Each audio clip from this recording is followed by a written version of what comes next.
My name is Leslie Joyce. I'm the Senior Vice President and Chief People Officer for Novelis Incorporated. Novelis is the world's largest producer of rolled aluminum products. We're also the world's largest recycler of aluminum.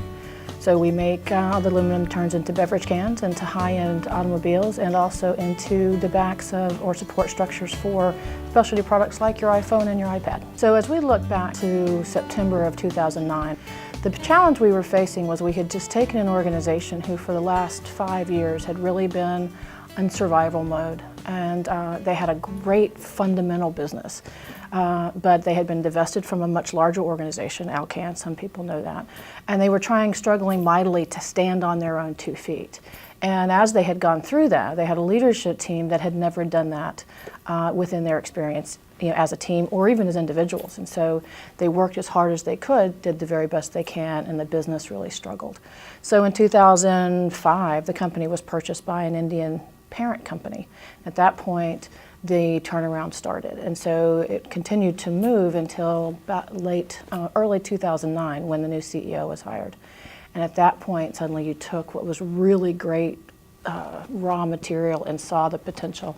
And the company went from surviving to putting itself on a path to really thrive and grow.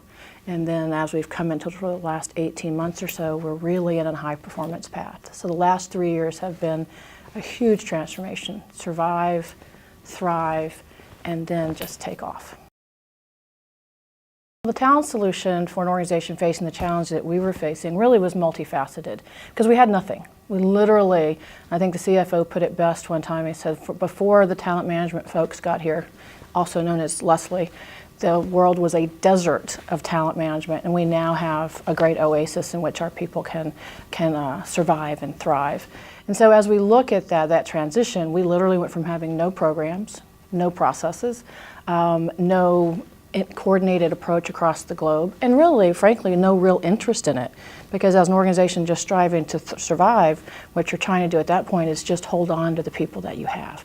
You're really not trying to bring new people in or even move people up because you don't have any place for them to go. So when the new CEO came in May of 2009, suddenly there was the potential for this business to be huge. And he saw that. So the first thing he did was say, I need to know who my people are. I need to know who's coming with me on this journey we're going to take. And as we go forward, who's really going to be the people I can count on? And so his real first step was, after he'd assessed the business, is to assess the people. And then once he assessed the people, it was, now we really need to turn these people into the things that they can be, to the leaders that they can be. And at that point, we embarked very first on the global talent review process. And part of that is an assessment. And from that global talent review process, naturally came the need for leadership programs, because we had to take local leaders and turn them into global leaders, because we were integrating a global company for the first time ever.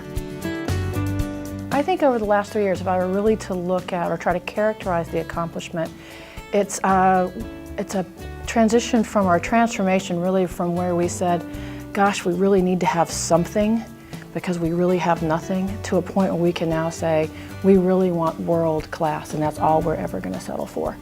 So as we look at the transition from 2009 to 2012, I think that characterizes it best.